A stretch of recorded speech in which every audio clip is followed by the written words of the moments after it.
canção, uma parte da Bíblia sendo cantada, uma pregação cantada. Que o Senhor nos ensine a louvar assim. Ó Deus, nós te agradecemos por nos trazer mais uma vez no primeiro dia da semana para nos reunir em teu nome, Senhor. Perdoa, Senhor, se a nossa motivação para estar aqui não é a certa. Te adorar em espírito e verdade. Essa deve ser a nossa motivação. Todas as vezes que nos ajuntamos em teu nome,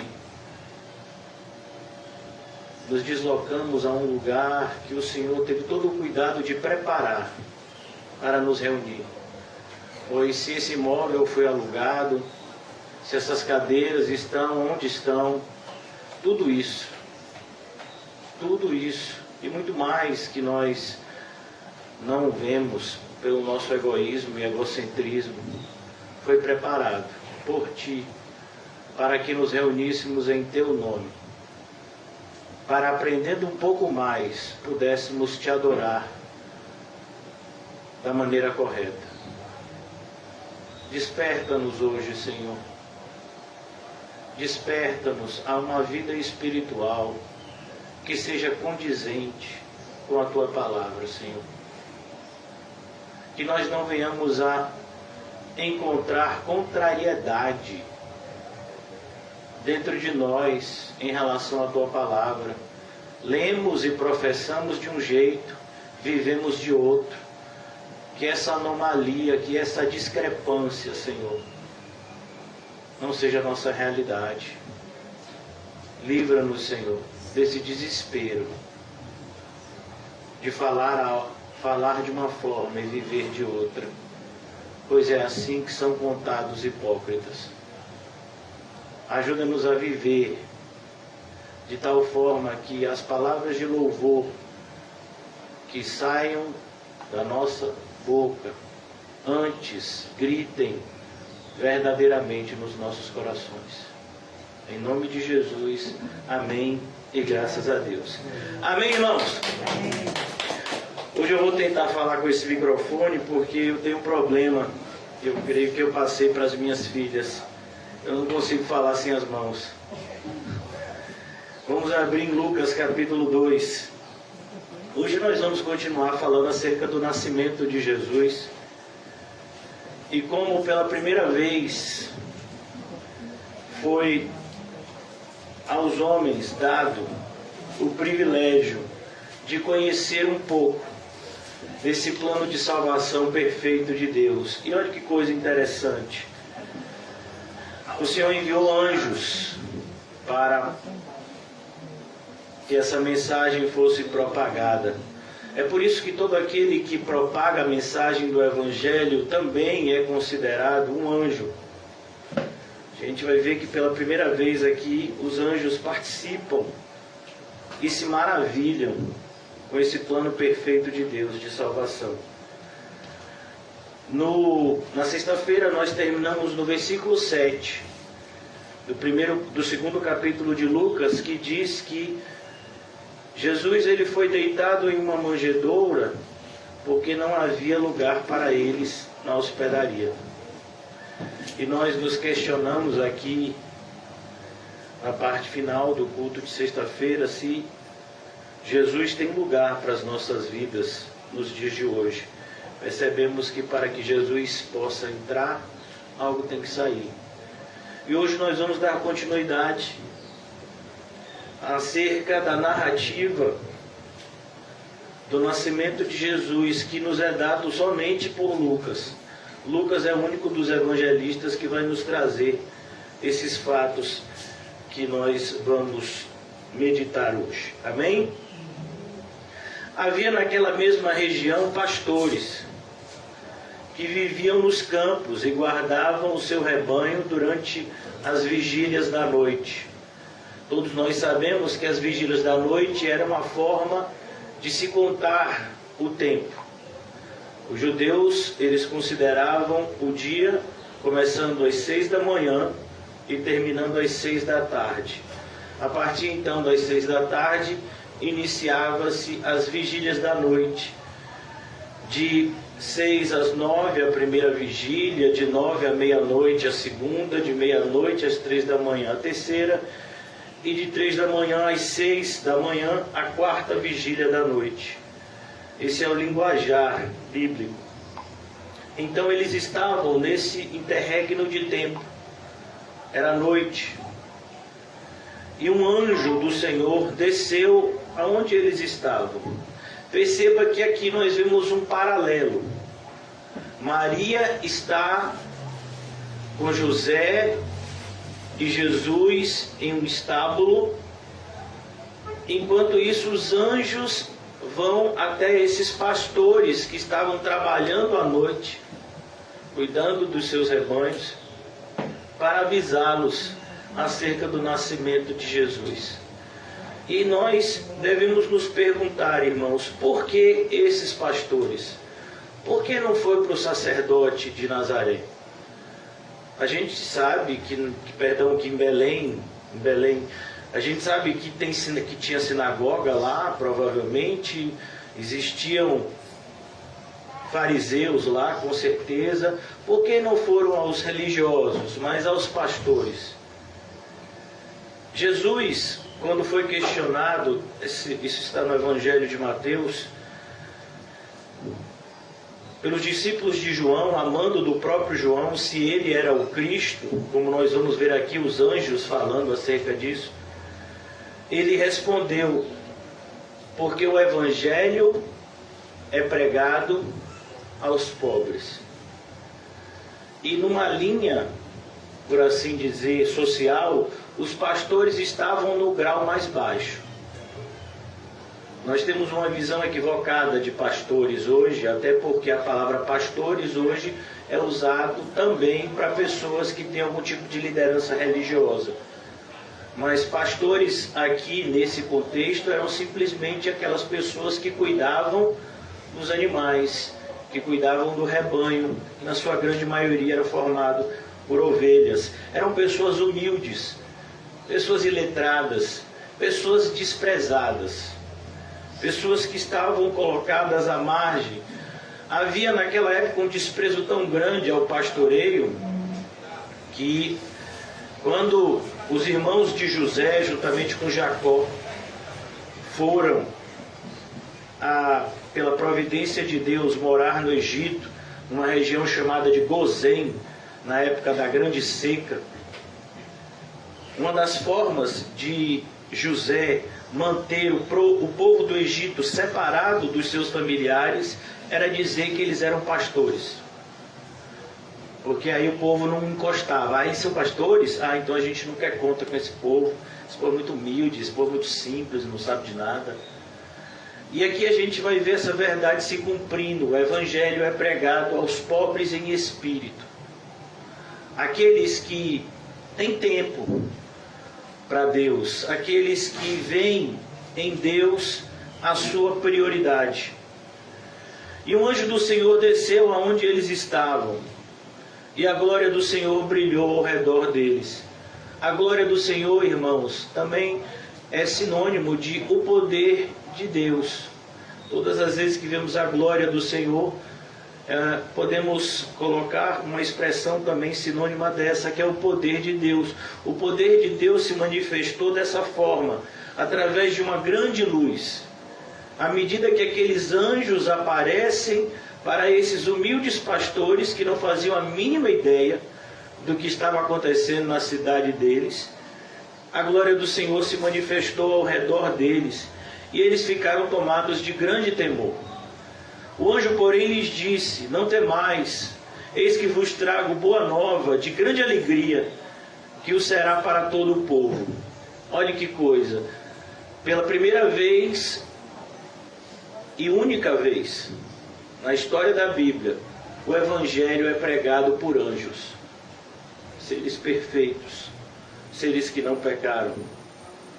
E a gente observa que esse privilégio foi passado à igreja. E muitas vezes nós não cumprimos essa missão, que na verdade é um grande privilégio, sermos portadores das boas novas de Deus. Muitas vezes nos envergonhamos do Evangelho. A ponto do apóstolo Paulo ter que escrever: eu não me envergonho do Evangelho. Você pode até se envergonhar, mas eu não. No mundo que a gente vive, o Evangelho é visto como algo retrógrado, como algo sem sentido, como algo que está totalmente separado da inteligência humana. Então, você se professar um evangélico conservador, um evangélico que de fato acredita em todas as verdades da Bíblia, hoje em dia é o mesmo que você ser visto como uma pessoa ignorante do ponto de vista intelectual. Pois o nosso mundo professa várias verdades que são diametralmente opostas às verdades que nos são ensinadas nas Escrituras. O anjo, porém, lhes disse: não temais, não tenha medo. E devemos tomar muito cuidado. Não tenha medo aquele que quer obedecer a Deus, pois aquele que não quer obedecer a Deus deve ter muito medo, porque com Deus não se brinca. Deus não se deixa escarnecer. Aquilo que o homem plantar é aquilo que ele irá colher.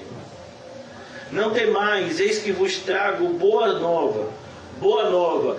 Pela primeira vez essa expressão aparece aqui no Novo Testamento e agora falada por anjos, que significa evangelho. Boas novas é a expressão que nós comumente conhecemos como evangelho. É uma boa notícia de grande alegria, que o será para todo o povo.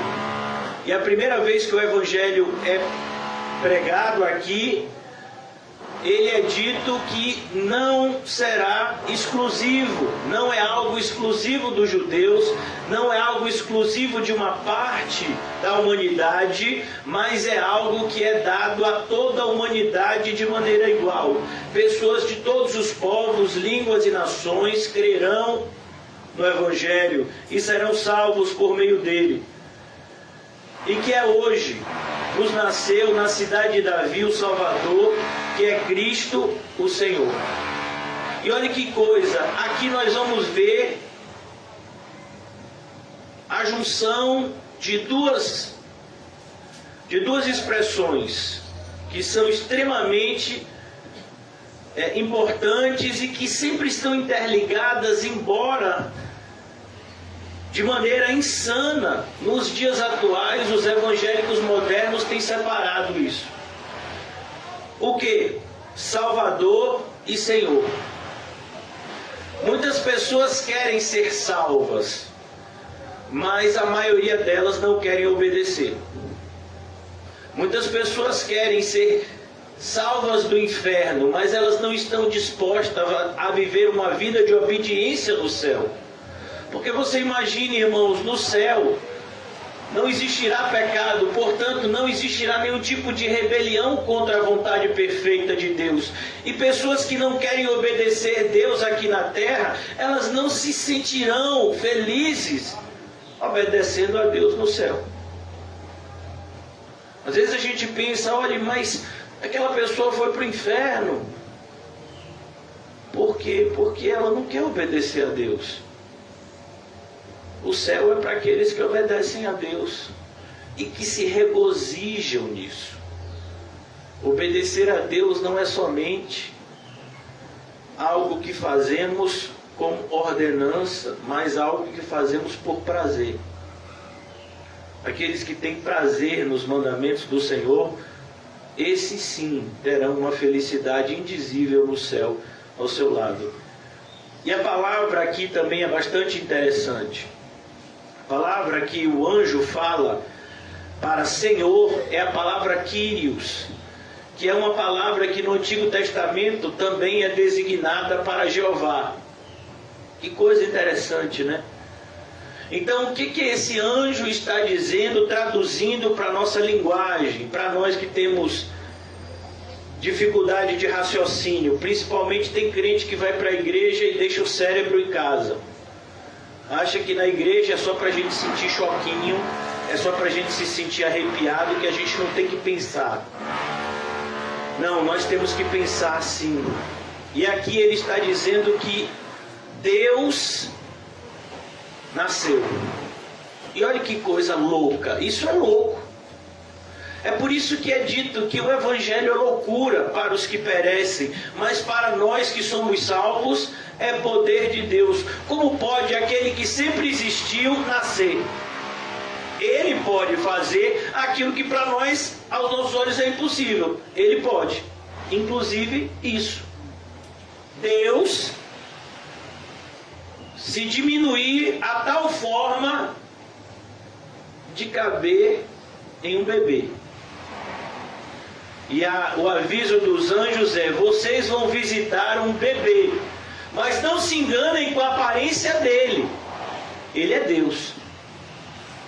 Olha que coisa, irmãos. Aqueles que têm dificuldade de olhar para Jesus, já homem feito como Deus, como olhariam para esse bebê como Deus? E esse é o aviso dos anjos. Olhe, nasceu hoje na cidade de Davi, Belém, o Salvador, aquele que tira o pecado do mundo, aquele que vem para pisar na cabeça da serpente. Ele nasceu, aquele que Jó já havia antevisto e dito: o meu Redentor vive. Esse nasceu, ele é o Salvador. Mas não se engane, ele não veio simplesmente para salvar, ele veio para reinar. Ele veio para trazer justiça a toda a humanidade corrupta, santificando os seus eleitos e trazendo juízo para os rebeldes. Versículo 12: isto vos servirá de sinal: encontrareis uma criança envolta em faixa, deitada em manjedoura. E olha que coisa interessante. Deus está vindo ao mundo, e ele está vindo na forma de um bebê. E você diz: mas onde é que ele está? Ele deve estar na casa mais rica da cidade. Ele deve estar na hospedaria. Não, ele está no estábulo.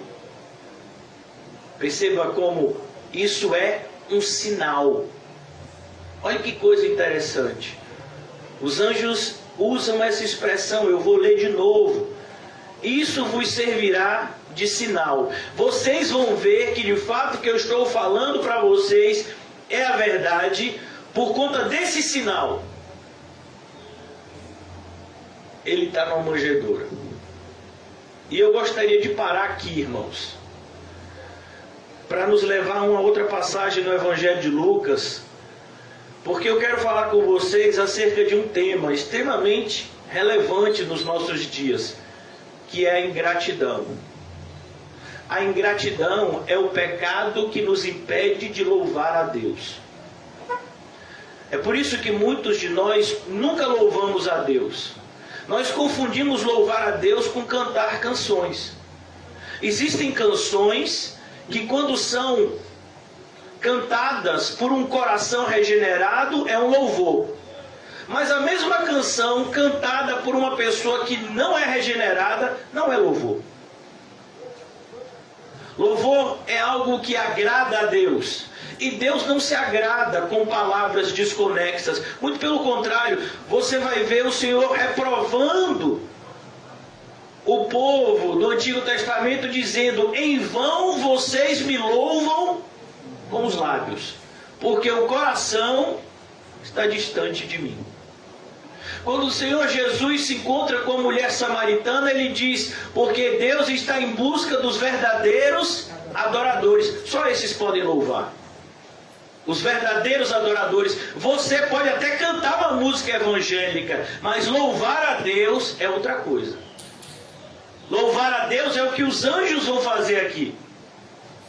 Louvar a Deus é algo que só pode vir de um coração que se sente feliz com Deus e, portanto, tem gratidão a Ele. E eu gostaria de levar os irmãos a uma passagem que nos é extremamente importante nos dias atuais. Lucas. Evangelho de Lucas, capítulo 17.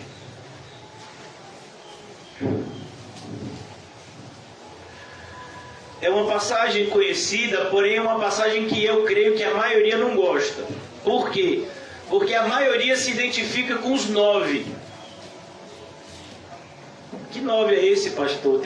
Se você não entendeu ainda, você vai entender. O título dessa passagem, que vai do versículo 11 ao 19, é A Cura dos 10 Leprosos. Essa passagem aqui não é uma parábola, é um fato verídico, que descreve a diferença entre um adorador e um interesseiro. Quem somos nós na manhã de hoje? Será que nós só estamos querendo ser salvos do inferno ou de fato nós amamos a Cristo? Versículo 11: De caminho para Jerusalém passava Jesus pelo meio de Samaria e da Galileia, um caminho que os religiosos não faziam. Vocês sabem, eu já expliquei a geografia de Israel. Então aqui você tem a Judéia, onde fica, vocês estão vendo que aqui é o mapa, né? Conseguiram visualizar? Então aqui é a Judéia. Judéia é onde fica a cidade de Jerusalém, que fica num monte bem alto. É subindo assim a geografia. Aqui é a Judéia, aqui fica a Samaria e aqui fica a Galileia. Então entre a Judéia e a Galileia tem o que? A Samaria. Os fariseus, os judeus religiosos, eles não faziam esse caminho por dentro, eles faziam o caminho por fora, porque eles acreditavam que entrar no território de Samaria por si só já os contaminava, porque os samaritanos eram vistos como pessoas impuras. E a Galileia também, por ser, aqui você está vendo o lago de Genezaré, está vendo? Então tinha esse nome Galileia, porque ficava às beiras do mar da Galileia, que é conhecido como Lago de Genezaré. Então aqui tinha muitos gentios, porque esse lago é uma região limítrofe com outros territórios. Então tinha muitas pessoas que não eram judeus, e aqui vivia gente pobre. E o pessoal mais rico vivia lá na Judéia. A Galileia era uma região desprezada. Então Jesus está indo para a sua terra, a terra dos desprezados, onde ele se sentia bem. E ele está passando por Samaria, aonde os religiosos não passavam. Ele já havia passado, inclusive já havia evangelizado toda uma aldeia, a aldeia de Sicar, que é a aldeia daquela mulher samaritana. Então Jesus está passando, ao encontrar numa aldeia, saíram-lhe ao encontro 10 leprosos. Por que a gente está vendo tanto leproso junto? Porque eles viviam juntos. Quando uma pessoa era diagnosticada com lepra, e tem muitas pessoas que dizem, né, que a lepra seria o que nós conhecemos hoje como hanseníase. O que nós conhecemos hoje como essa doença hanseníase, com certeza seria também diagnosticado com lepra. Mas do ponto de vista do judeu da época de Jesus, lepra era qualquer enfermidade religiosa, era qualquer enfermidade de pele. Então, se tivesse qualquer enfermidade na pele, seria considerado lepra, e portanto você não poderia viver junto com a sociedade. Você deveria viver numa aldeia longe da sociedade, onde viviam os outros rejeitados, os outros impuros. Então eles se aproximam de Jesus, eles que viviam juntos, se aproximam de Jesus. O que é que uniu esses homens? A dor. A dor é capaz de unir pessoas. Por exemplo, não sei se vocês perceberam que algumas semanas atrás voltaram a ter conflitos no Oriente Médio entre o povo de Israel e os palestinos. E é uma covardia, porque é como um elefante brigando com a formiga. O armamento que Israel possui é o armamento mais moderno do mundo. Só para você ter uma ideia, o armamento deles superior ao dos Estados Unidos, não do ponto de vista de quantidade, mas do ponto de vista de qualidade. Eles têm a tecnologia bélica mais moderna do mundo. E as pessoas, aquelas pessoas ao redor dele, que veem como seus inimigos, essas pessoas não são vítimas, não me entenda errado, que odeiam os judeus, os israelitas. Elas lutam muitas vezes com pau, pedra, com armas velhas. Por isso é um verdadeiro massacre quando esses dois povos entram em conflito. É triste, só quem fica feliz é o diabo. Quando os seres humanos se matam, só quem fica feliz é o diabo. Ao entrar numa aldeia, saíram ao encontro 10 leprosos, pessoas que estavam unidas no momento da dor. Mas olha que coisa, irmãos. Talvez existam pessoas que fiquem perto de você no momento da dor, mas no momento da alegria, elas não vão ficar perto de você. Para você perceber como o ser humano é assim, basta você ir numa escola. Hoje em dia está difícil porque as escolas não estão tendo aula presencial, mas é comum você ver crianças ficando de castigo juntas. Porque quando uma criança vai aprontar, não é crianças, nunca apronta sozinha. Sempre chama um, mais dois, mais três. E aí, vamos botar X ali não sei aonde. E aí, vamos fazer isso. E aí, é sempre de galera, né? Que vai fazer bobagem. É ou não é, crianças? Sim ou não? Porque tem crianças aqui que nunca fazem essas coisas, amém? Principalmente quem vem de Bodocó. É muito quieto. Então, a gente percebe que as crianças, quando estão para fazer alguma bobagem, elas se juntam e ficam de castigo juntas. Mas na hora daquela merenda gostosa, elas desaparecem. Você vê cada um num cantinho. Tem uns que ficam até como camaleão, da cor da parede, para comer o biscoito. Aí quando acaba, aí vai, onde é que você estava? Te procurei no intervalo inteiro. E a boca ainda suja de biscoito de chocolate. E aqui a gente vai perceber que nós temos essa tendência também. A gente se junta quando a gente está triste, mas se algo mudar na vida de alguém que está passando por um momento difícil, ele vai se revelar como um ingrato. Ao entrar numa aldeia, saíram-lhe ao encontro 10 leprosos, que ficaram de longe e gritaram, dizendo: Jesus, mestre, compadece-te de nós. Olha que coisa. Ô Jesus! Eles chamam Jesus de quê? Mestre, compadece-te de nós. A ideia aqui é: Jesus, a gente quer ser seu discípulo. Porque você só chama alguém de mestre se ele tem o quê? Discípulo. Jesus, a gente quer ficar com você, a gente gosta de você. Jesus, mas a gente é leproso, Jesus, aí não dá para te seguir. Mas eu quero ficar firme.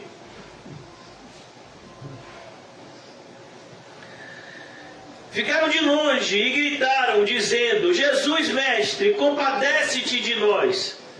Ao vê-lo, disse-lhe Jesus: Ide, mostrai-vos aos sacerdotes. Jesus não disse: eu vou curar vocês.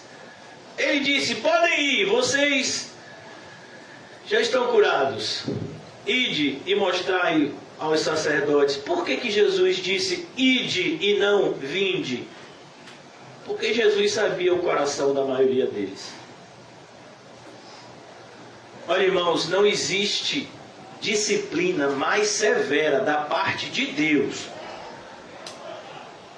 do que dar às pessoas o que elas pedem. Existe um fato no Antigo Testamento que mostra para a gente isso. O povo havia sido liberto de um cativeiro de 400 anos na mão dos egípcios. De maneira poderosa, Deus havia libertado o seu povo e Deus havia trazido justiça, matando todos os soldados dos egípcios afogados. O povo foi alimentado, por uma comida que caía do céu, literalmente. O povo foi saciado por uma água que jorrava da rocha, mas isso não satisfez. Um coração ingrato nunca estará satisfeito. E o povo começou a murmurar, porque ele desejava comer carne. E o Senhor então disse: vocês terão carnes. E o Senhor enviou uma quantidade de aves, que era algo assim, irmãos, muito grande. E o povo ficou alegre, e eles começaram a depenar aquelas aves, a prepará-las, e quando eles estavam a ingeri-las, a comer, antes que a comida chegasse no ventre, Deus enviou uma enfermidade mortal. Meu irmão, pode pegar uma cadeira que chegou convidada. Então, a gente percebe que a gente tem que tomar cuidado com o que a gente pede, porque a gente pode estar pedindo algo para a nossa própria maldição. Uma pessoa pode ser crente e leproso, mas aqui a gente vai ver que você pode ser curado de lepra e ainda assim não ser crente, nunca. Uma pessoa pode ser crente e nunca receber um milagre. E uma pessoa pode receber milagres e nunca ser crente. Pastor, mas pode mesmo um crente nunca receber um milagre? Não, não pode. Eu falei isso só por exemplo. Porque se você é crente, isso já é o maior de todos os milagres. Nenhum milagre se compara ao milagre da regeneração. Nenhum. Mas olha que coisa, irmãos. Eu falei isso porque na linguagem comum dos evangélicos hoje, linguagem é sempre algo que acrescenta alguma coisa na nossa vida ou que tira alguma coisa dolorosa da nossa vida. Quando na verdade um milagre pode ser um presente de uma enfermidade. Já pensou? Eu vi uma vez um jovem descrevendo a sua situação. Ele era evangélico, ele foi criado num lar evangélico, mas ele nunca quis nada com Jesus, e ele foi chamado por Cristo poderosamente quando ele ficou tetraplégico. Imagina. Olha o presente que Deus deu para ele. Você vai ficar para sempre nessa vida, porque no céu a gente sabe que não, mas você vai viver numa cadeira de roda. E ele fala isso como algo bom, porque foi assim que Deus salvou a minha vida, me colocando numa cadeira de roda. Você vê isso como algo bom? Você veria isso como algo bom? Não, nós somos materialistas demais. Eu tinha um problema de saúde, ai, Deus me curou, oh, aleluia. É mesmo. Os ingratos, eles são assim, irmãos. Eles nunca estão satisfeitos com nada. Eu conheço pessoas na igreja que elas estão sempre pedindo algo. E o mais engraçado dessas pessoas que estão sempre pedindo algo é que elas nunca estão agradecendo nada. Eu queria muito isso. E que aconteceu aquilo que ela gostaria? Mas daqui a pouco ela já quer outra coisa. E outra, e outra, e outra, e outra. E não tem tempo para agradecer a Deus. É por isso que eu vi, mas pastor, a gente está numa passagem tão linda ali, que os anjos estão louvando a Deus, os pastores ali em Belém. Sim, meu filho, mas essa passagem não é para você. Se você não tem um coração grato, você nunca vai ver a beleza do nascimento do Salvador. Você vai olhar para Jesus como um caixa eletrônico. Você aperta determinados botões e sai dinheiro. Ou sai alguma coisa agradável para você. Pelo menos que você pensa ser. Então eles ficaram longe. Jesus disse: ide mostrai-vos aos sacerdotes. A ideia é, Jesus está dizendo, eu vou curar vocês. Mostrar ao sacerdote era justamente a evidência de que eles estavam curados. Porque não bastava você ficar curado. Os judeus da época de Jesus acreditavam em milagres. Então, assim, se alguém fosse curado de lepra, o procedimento era se apresentar ao sacerdote, o sacerdote iria examinar essa pessoa. Alguns rituais de agradecimento seriam feitos, porque se entende que Deus é que curou aquela pessoa. Por isso que em outra passagem Jesus fala ao leproso: apresente ao Senhor as ofertas de agradecimento, e depois esse homem ia ser liberado para ser agora juntado de novo à sociedade. Ele ia receber a permissão de viver e conviver com os seus demais irmãos. Por isso Jesus diz: ide e mostrai-nos aos sacerdotes. E aconteceu que indo eles, olha que coisa, vamos imaginar vocês aqui, ó, Jesus está aqui e se encontrou com eles aqui, né? E eles estão indo para a aldeia que fica aqui, não é isso? Então, quando eles estão aqui com Jesus, que eles estão andando, esse pouquinho que eles andaram, eles vão se olhando. Oh, gente, cadê? Desapareceu a lepra. Quando eles estavam caminhando, eles foram purificados. Um dos 10, vendo que fora curado, voltou. Olha que coisa. Mas rapaz, você vai voltar, rapaz? A gente está curado, agora é tudo nosso, nada deles. Agora ninguém me segura. Essa lepra, ela trouxe dores e sofrimentos para mim. Muito tempo, quanto tempo eu queria ir naquele restaurante, eu queria ir naquele bar, eu queria ir naquela praia, eu queria ir naquele estádio de futebol, e eu não podia. Agora eu vou fazer tudo o que eu sempre sonhei em fazer. É assim que a maioria dos evangélicos pensam quando pedem um milagre a Deus. Que coisa triste, né? Você quer que Deus te dê algo para você se satisfazer com o mundo. É a mesma coisa de uma esposa pedir dinheiro ao marido para comprar um presente para o amante. É o mesmo cenário. E aí, meu marido, você me dá um dinheiro aí? Oh, hoje em dia, né, a mulher também está no mesmo patamar que o homem. Ou um marido pediu dinheiro à esposa. Ô, minha esposa, faça aí um bolo bem gostoso. Para quê? Para eu levar para a minha amante. Já pensou? A maioria das pessoas está assim na igreja. Elas querem. Ô, Jesus, eu quero tanto ficar livre desse Covid. Para quê? Você vai servir mais a Deus como você nunca serviu antes. Não, eu quero voltar ao shopping center. Eu quero voltar aí para os lugares que eu ia antes. Agora não posso mais ir. Não é não? E disse-lhe Jesus: vai lá. Mas teve um que voltou.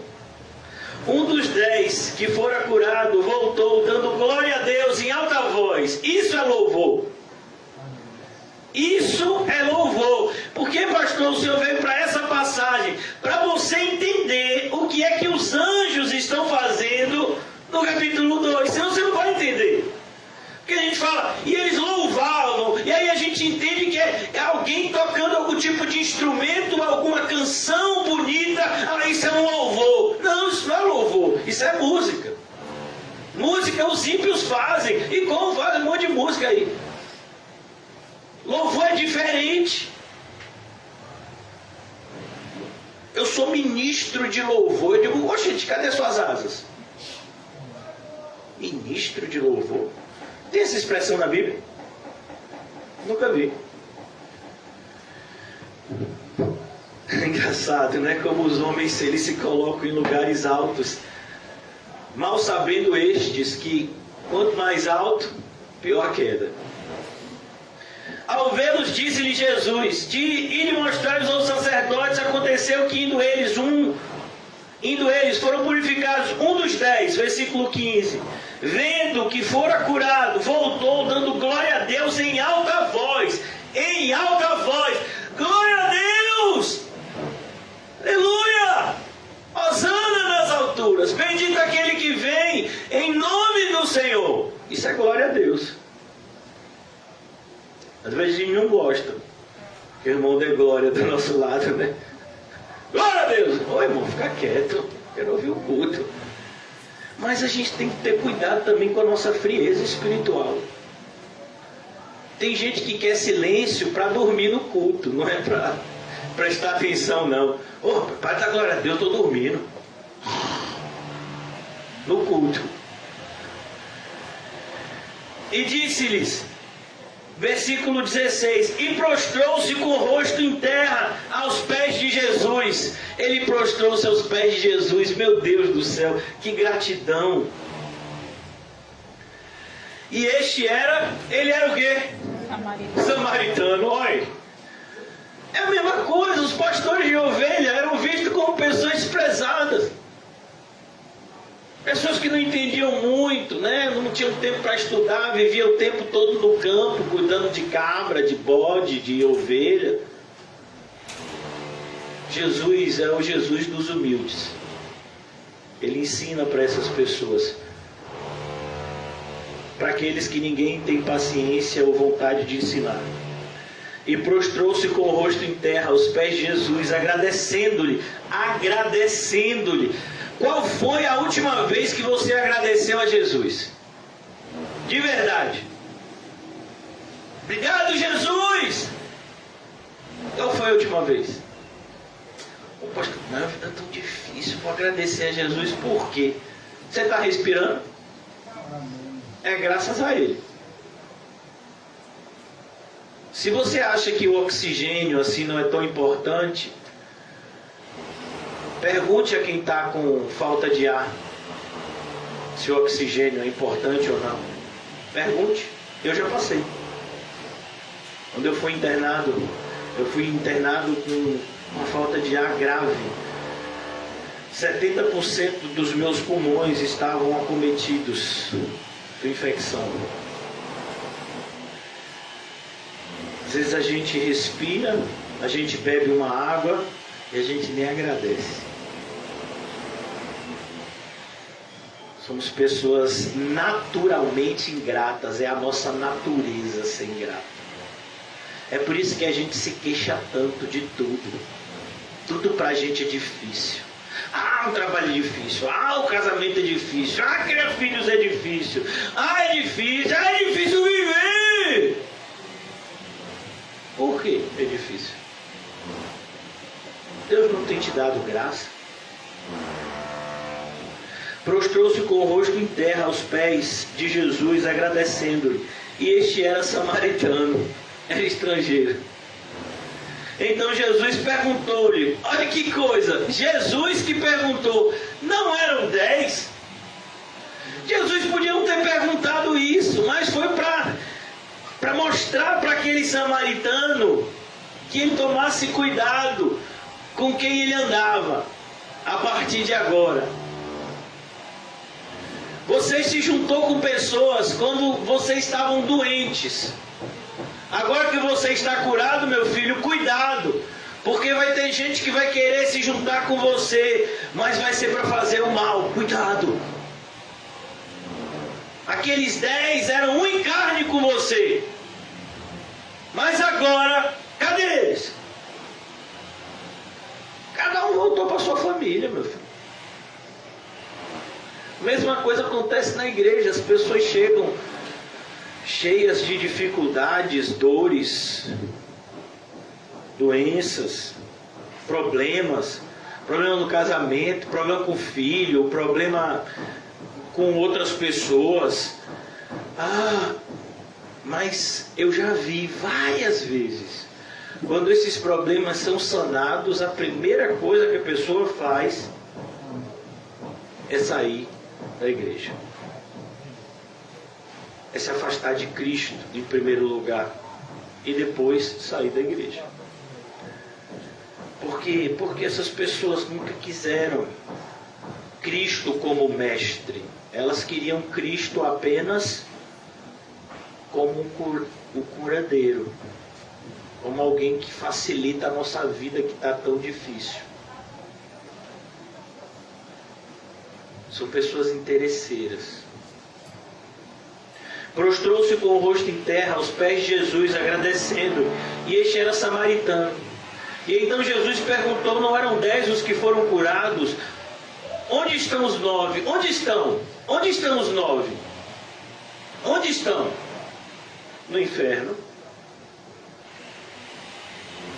Mas eles foram curados por Jesus. Meu Deus! Quantas pessoas passam por dificuldades? Esses dias eu vi uma propaganda de um banco, eu acho. Era. E o garoto propaganda desse banco era aquele ex-BBB Fernando, que nasceu numa família rica, né? Sempre teve uma vida boa. E aí participou do BBB, ganhou mais dinheiro ainda. E ele teve um acidente, eu não sei se foi de carro, não sei, eu sei que foi um acidente. E ele ficou paraplégico. Perdeu os movimentos da cintura para baixo. Mas ele para muitos é considerado um exemplo de superação. Porque ele diz, eu não vou abaixar minha cabeça. Aí ele começou a fazer esportes, esportes adaptados para pessoas portadoras, né, de pessoas paraplégicas. E aí ele faz tudo sem imaginar. Tem ele esquiando, tem ele surfando, não sei o que, de caiaque, tudo sem imaginar, ele faz, meu Deus, é uma maravilha. Pelo menos é o que ele diz. Então, cuidado, irmãos, porque conversão é outra coisa. Conversão é uma mudança de atitude. É uma mudança de direção. As circunstâncias, elas vêm e vão. Hoje você pode passar por um tempo de escassez, amanhã não. A gente presenciou aqui dias extremamente terríveis, quando o Dylan estava com câncer ainda no seu corpo. Hoje já foi feita a cirurgia, ele já está melhor. Mas eu não estou vendo ele aqui hoje. Veio? O pai e a mãe veio? Com certeza devem ter uma boa desculpa. Desculpa. Pastor, por que o senhor fala o nome das pessoas? Porque a gente precisa saber, irmãos, que ingratidão é com a gente. Quando eu prego, eu não estou pregando para as paredes. A gente não prega para as paredes. A gente não prega para todo mundo. A gente prega para as pessoas que Jesus nos coloca diante delas. Todo pregador bíblico é um mensageiro de Deus que tem uma mensagem para entregar a um grupo específico.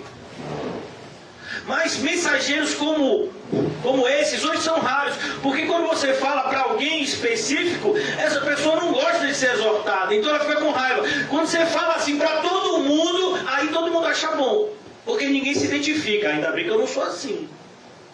Você não é assim? É sim, você é desse jeito. Por isso que o Senhor quer que a gente fale desse assunto, porque Ele está falando da gente. Nessa parábola aqui, irmãos, eu creio que nenhum de nós aqui voltaria para agradecer. Nenhum. A gente seria como os 9. Esse voltou a agradecer. Prostrou-se com o rosto em terra aos pés de Jesus, agradecendo, e era samaritano. Então Jesus lhe perguntou, não eram 10 os que foram curados? Onde estão os 9? Onde estão os 9? Cadê eles? Eles foram para suas casas, o sacerdote já liberou eles, um já conseguiu emprego não sei aonde, o outro já tá pegando barco para ir para outro lugar, o outro já está pegando o boi que ele vai, que a família dele é do interior tal, e ele cada um está no seu corre, pastor. Não entendi. Estava todo mundo junto aqui quando eles não tinham perspectiva de futuro. Agora que a vida deles melhorou, esqueceu de Jesus. É assim, irmãos, que nós somos. Nós somos assim. É por isso que a gente se queixa tanto e agradece tão pouco. Qual o problema disso? O problema disso, irmãos, é que a pessoa que vive desse jeito, ela vai para o inferno. Não se engane. Que uma pessoa ingrata vai entrar no céu. Não vai. Onde estão os 9? Pastor, por que o ingrato não vai entrar no céu? Porque todo ingrato, ele é um idólatra. Por que ele é um idólatra, pastor? Porque todo ingrato, o Deus dele é o próprio ventre. Porque esses 9 não voltaram? Porque o Deus deles era o ventre. O que eles queriam era o quê? Uma melhora de vida. Eles queriam viver, eles queriam aproveitar esse mundo. Por isso, para essas pessoas, a mensagem de que esse mundo vai ser destruído e que Deus tem um novo céu e uma nova terra para aqueles que Ele ama, é horrível. Mas se minha casinha, minha terrinha, não pode. Tanto esforço para fazer isso ou aquilo. Amém, graças a Deus. Acho que já foi, né?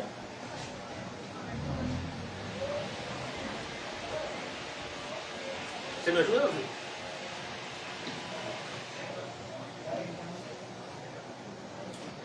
Esse microfone aqui foi reprovado.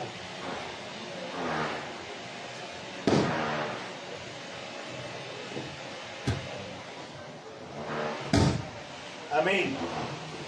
Amém. Vou baixar um pouco. Amém. Então, como eu estava dizendo aos irmãos,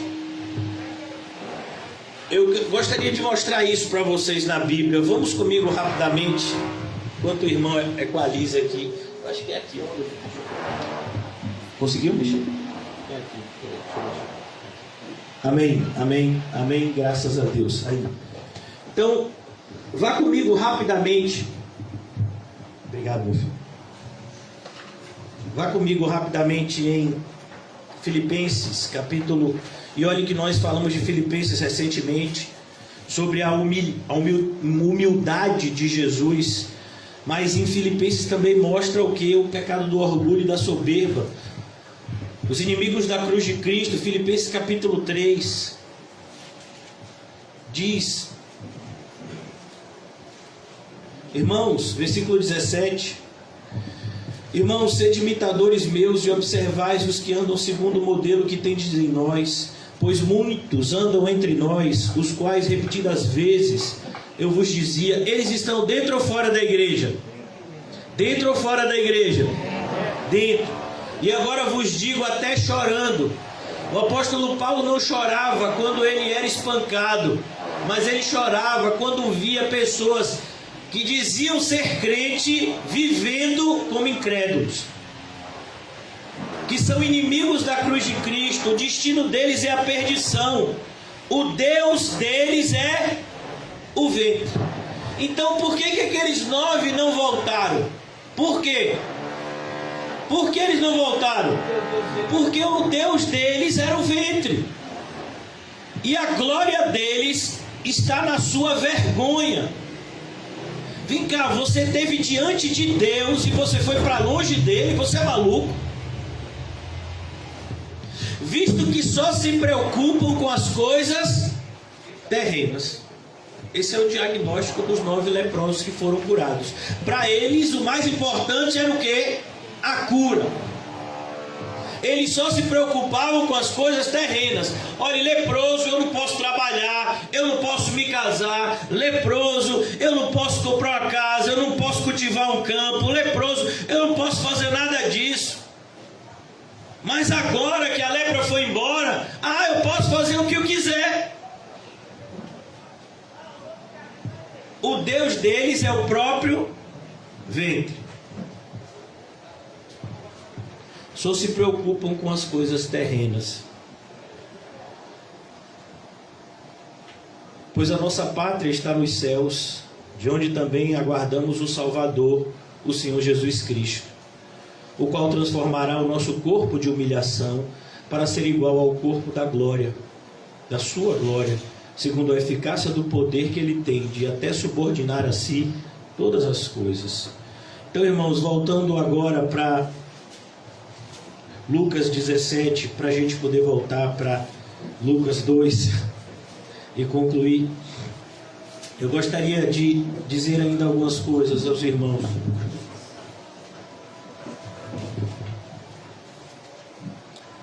Não houve porventura quem voltasse para dar glória a Deus, senão este estrangeiro. Quem está falando? Quem está fazendo essa pergunta? Quem? Isso não lhe impacta não, irmãos. Jesus está questionando.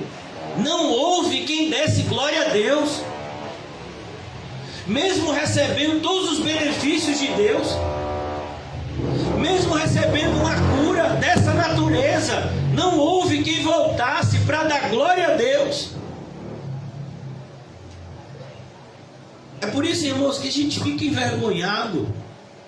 Eu pelo menos fico envergonhado com o cenário, com o posicionamento evangélico diante da pandemia. Ninguém dá glória a Deus.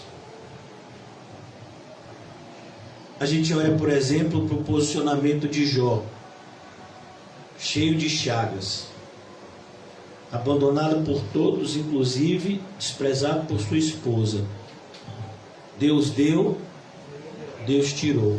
Bendito seja o nome do Senhor. A gente olha para o Antigo Testamento e vê o profeta escrevendo: ainda que a figueira não floresça. Você fala isso com verdade, irmãos? Eu vejo tanta gente colocando esses versículos e falando esses versículos, mas e se sua figueira não florescer, como é que vai ser? Se não tiver mantimento? Você nem pegou o vírus. Teve alguém aqui que foi internado e que ficou em estado grave sem ser eu? Teve alguém aqui que ficou em estado grave? Eu fiquei. E está todo mundo com medo. Ninguém evangeliza. Eu fico perguntando assim, as pessoas que abandonaram a igreja se preocuparam com o sustento da obra? Eu não estou falando isso porque a igreja precisa não, irmão, porque quem sustenta a obra é Deus. Mas a pessoa que deixou de ajudar, essa pessoa tem que se preocupar, porque Deus vai tratar ela da mesma forma. Então, a igreja, irmãos, não é um conjunto de pessoas. A igreja é o arraial dos santos aqui na terra. É isso que é a igreja. É por isso que uma pessoa que não tem Deus como seu Senhor, mas o Deus dele é o próprio ventre, ele vem para a nossa congregação, ouve uma pregação dessa e sai daqui chateado. Por quê? Porque o Deus dessa pessoa é o próprio ventre. Só se preocupa com as coisas terrenas. Dificilmente você vai conversar com alguém e a pessoa vai dizer: meu Deus, essa semana foi tão difícil. O que foi? O pecado da avareza me perseguiu. Quem aqui é avarento? Quem aqui é avarento? Todo mundo. Mas quem admite? Ninguém.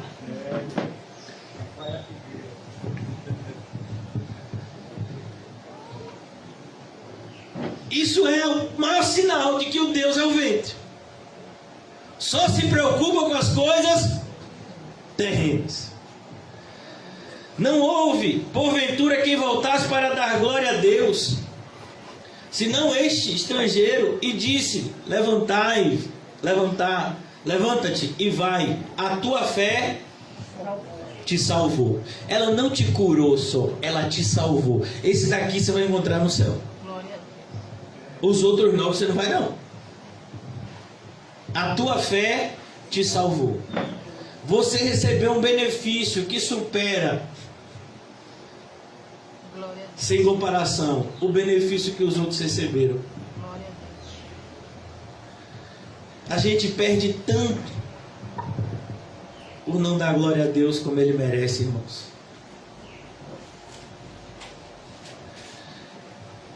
Vocês já leram o milagre da multiplicação dos pães e peixes? Jesus agradece ao Pai antes ou depois da multiplicação? Antes. A gente faz isso? Então eu quero voltar aqui ao capítulo 2, eu já vou concluir. Capítulo 2 de Lucas, versículo 9: o anjo do Senhor desceu aonde eles estavam, os pastores, e a glória do Senhor brilhou ao redor deles. A glória do Senhor brilhou ao redor deles, e foram tomados de grande temor. E o anjo, porém, lhes disse: não temais, eis que vos trago uma boa nova. Eu trago para vocês uma boa notícia, uma notícia que deve ser recebida com grande alegria, que será para todo o povo, que hoje vos nasceu na cidade de Davi o Salvador, que é Cristo, o Salvador, que é o Messias prometido por Deus. Chegou. Glória a Deus. 4.000 anos de espera acabaram. Ele chegou. E ele veio para ser Senhor. Ele é Deus. Isso que significa a palavra Senhor aqui. Isto vos servirá de sinal: encontrareis uma criança envolta em faixas e deitada em manjedoura. E subitamente apareceu com um anjo uma multidão da milícia celestial, milhares e milhares de anjos, louvando a Deus. Isso é louvor. Louvor não é quando uma pessoa pega um instrumento musical e canta uma música bonita. Não, isso não tem nada a ver com louvor. Pode ser até bíblico a música, mas e o coração? O coração de quem está cantando, como é que está?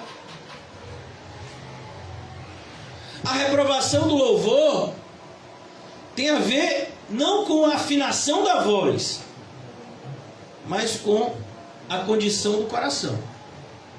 Em vão me louvam com os lábios, porque o coração está distante de mim. Esses cantores evangélicos que cobram para cantar, você acha que o coração deles está perto de Deus? Tá?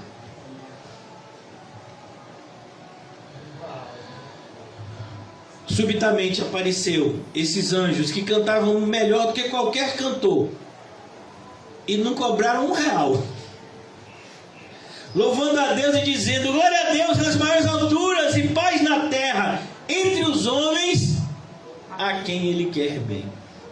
E eu vou concluir aqui: glória a Deus nas maiores alturas. Isso é hosana. Salva-nos, Senhor, que está nas alturas. Esse é o significado da expressão hosana. Paz na terra entre os homens.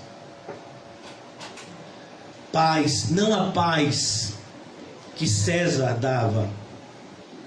Eu disse para vocês na descrição aqui, Lucas fala no versículo 1: naqueles dias foi publicado um decreto de César Augusto. Esse César Augusto foi o primeiro imperador romano, e ele foi o que instituiu a chamada Pax Romana, um período de paz em todo o Império Romano, onde não existia guerra no território romano, e as pessoas podiam ir e vir sem conflitos.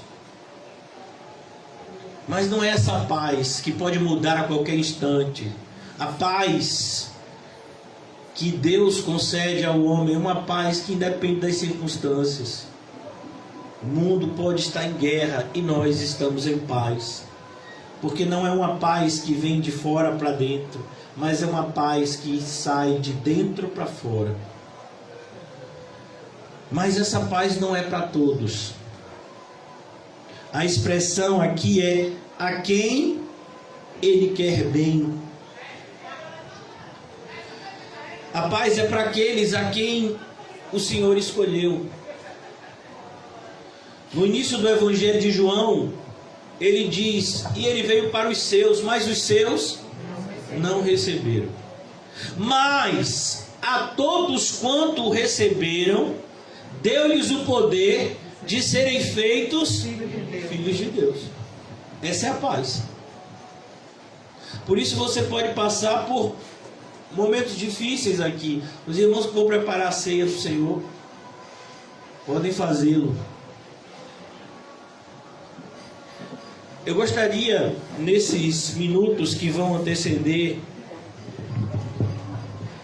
a ceia, diante de tudo aquilo que a gente ouviu na manhã de hoje, eu quero fazer uma pergunta.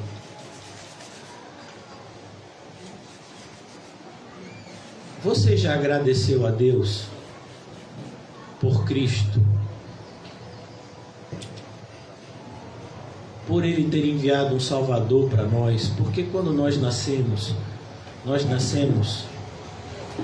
com um destino certo, o inferno.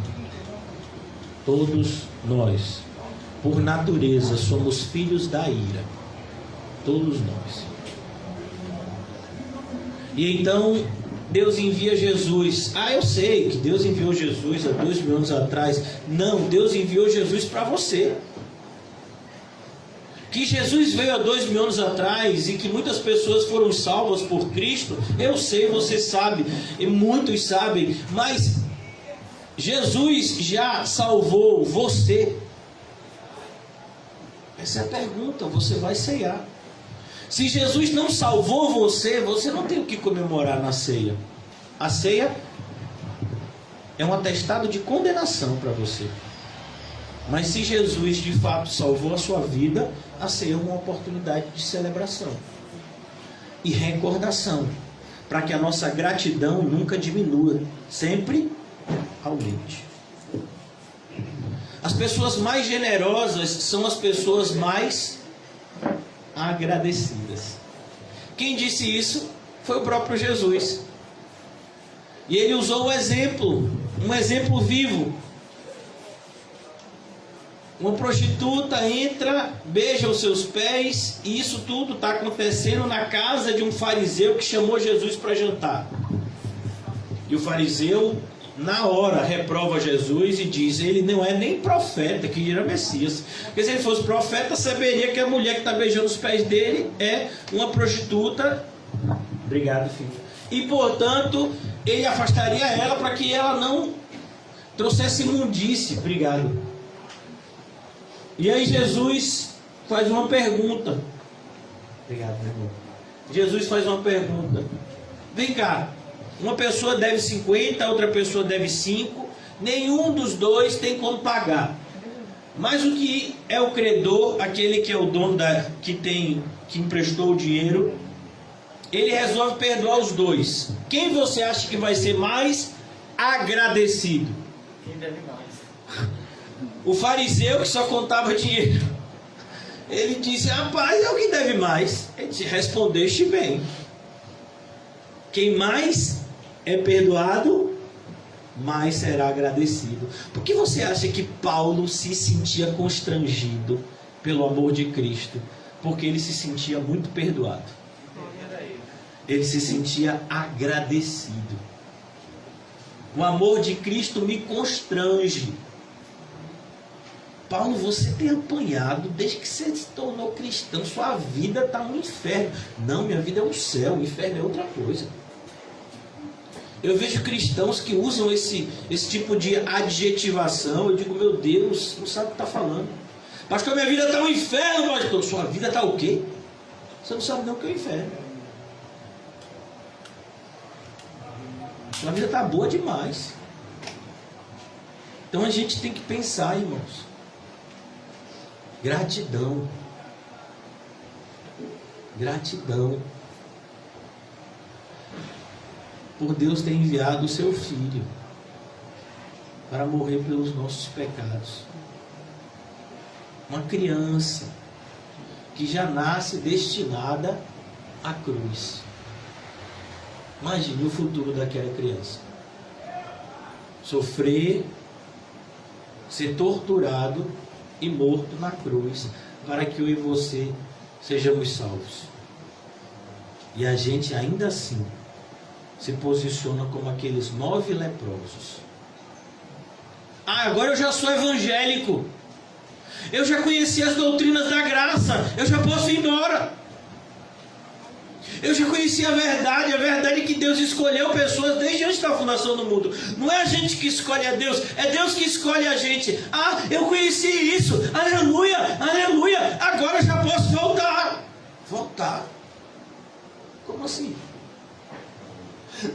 batizado, eu agora acompanho os cultos pela internet, eu agora faço minhas orações em casa, eu já posso voltar em paz, nunca mais eu vou esquecer de Jesus, mas também eu não quero andar com Ele. A gente tem que ter o meio termo, irmão. Pelo menos é o que essa geração ensina.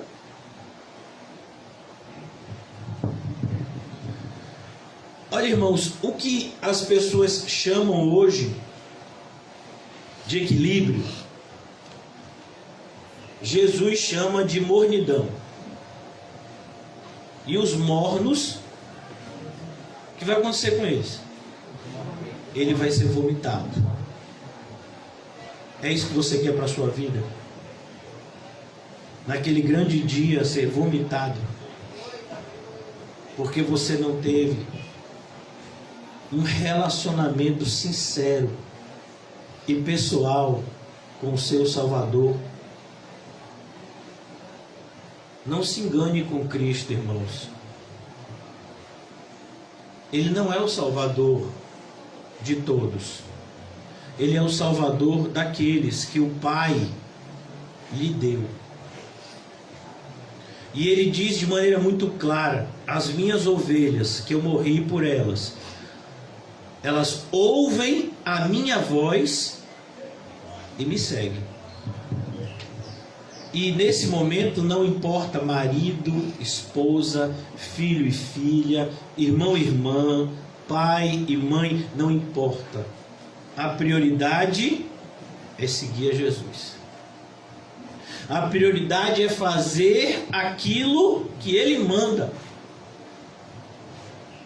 É dessa forma que a gente vai fazer bem, não somente a nós, mas àqueles que nos cercam. Que o Senhor nos ajude a entender, irmãos, o privilégio de viver uma vida agradecida. Uma vida repleta de gratidão é uma vida cheia de generosidade. Eu vejo igrejas pedindo dinheiro.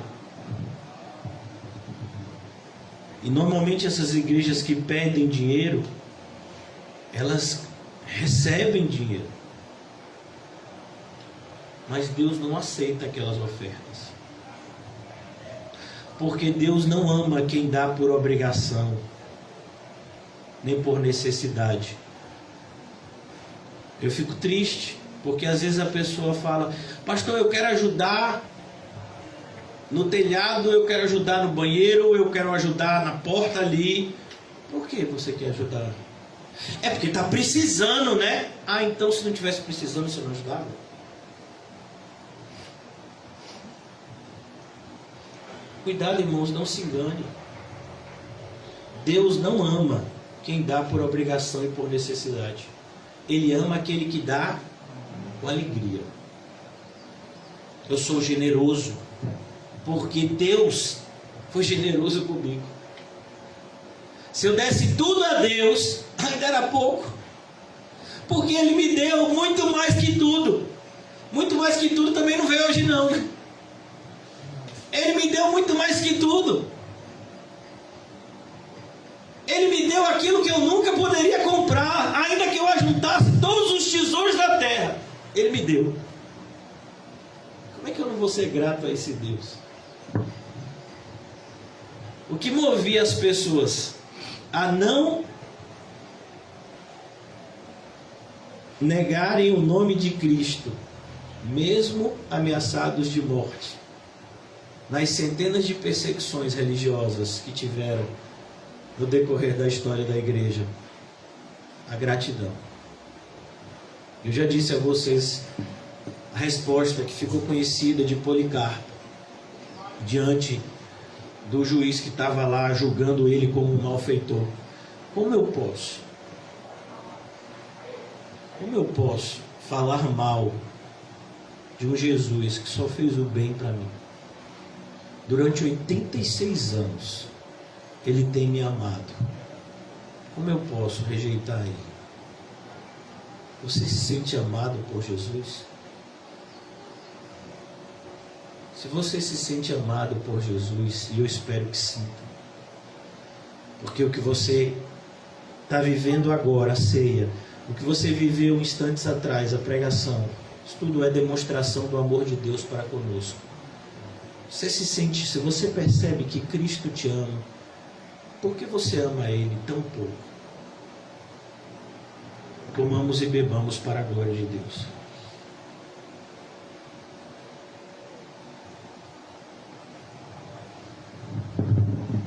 Senhor,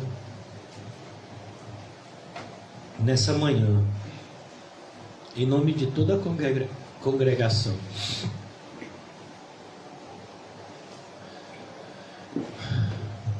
nós queremos pedir somente uma coisa: perdão. Perdoa-nos, Senhor. Perdoa a nossa pouca fé, a nossa falta de fé, nos momentos mais importantes, que nós deveríamos dar o exemplo de que temos um Deus verdadeiro, que vive e reina sobre toda a sua criação e todas as suas criaturas. Muitas vezes temos retrocedido, Senhor, negado teu nome, nos envergonhado de Cristo. Meu Deus, que loucura! É o Senhor que tem todos os motivos para se envergonhar de nós. E nós não somente nos envergonhamos de Ti, mas envergonhamos o Teu nome, quando nos posicionamos de maneira contrária às Tuas verdades benditas. Por isso nos perdoa, Senhor. Livra-nos das desculpas esfarrapadas e nos dai um arrependimento transformador. Que possamos ser contados como verdadeiros adoradores, que adoram o Pai em espírito e em verdade, na pessoa do Filho. Senhor Jesus, eu peço, faz de nós ovelhas do teu rebanho, que tenhamos essa marca, Senhor, indelével, que somos aqueles que ouvem a sua voz, Senhor, e seguem. Que nós sejamos contados como fiéis e não como infiéis, como luz e não como trevas. Despede-nos em paz, Senhor,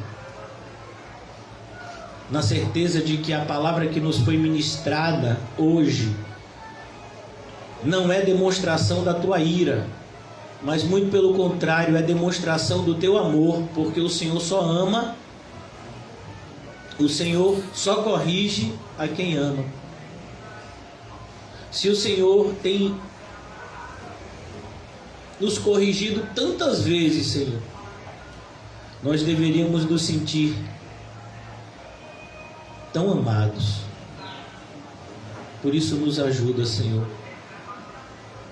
a nos santificarmos para Ti, Senhor, a cada vez mais sermos transformados pelo Teu poder, a imagem e semelhança do nosso Salvador eternamente bendito, o Senhor Jesus Cristo.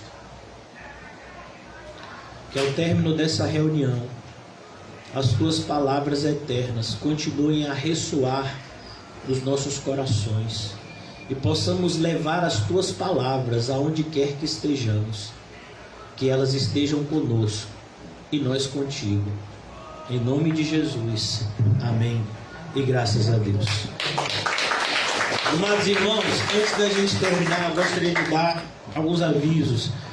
Eu não sei se os irmãos ouviram as últimas notícias. A gente vai voltar a ter de novo aqueles irmãos lock e down.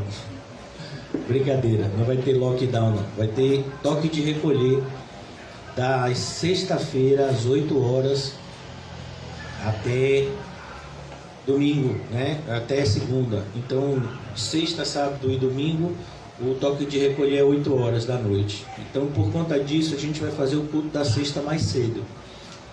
Então, o culto da sexta vai ser às 18 horas, para que os irmãos tenham tempo de retornar aos seus lares em segurança e em ordem, uma vez que o toque de recolher vai ser às 20, então a gente vai fazer o culto da sexta às 18, mas amanhã em Cosme de Farias, o toque de recolher continua às 10, então a gente vai fazer o culto às 19h30 e na terça com o irmão José às 19h30 também. Só o de sexta que vai ter essa alteração por conta desse decreto estadual, que o toque de recolher da sexta-feira agora é às 20 horas. Vamos estar orando, irmãos.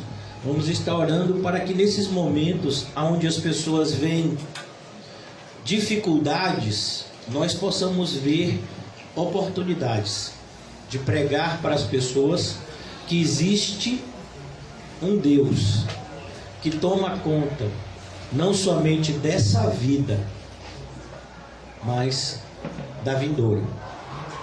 Então, que nós venhamos a abraçar mais do que nunca o Evangelho de Cristo e nos tornemos mensageiros dele. Amém?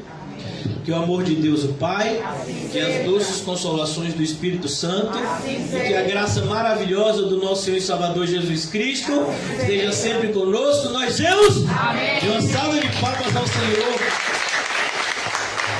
E diga ao seu irmão: pare de ser ingrato e agradeça.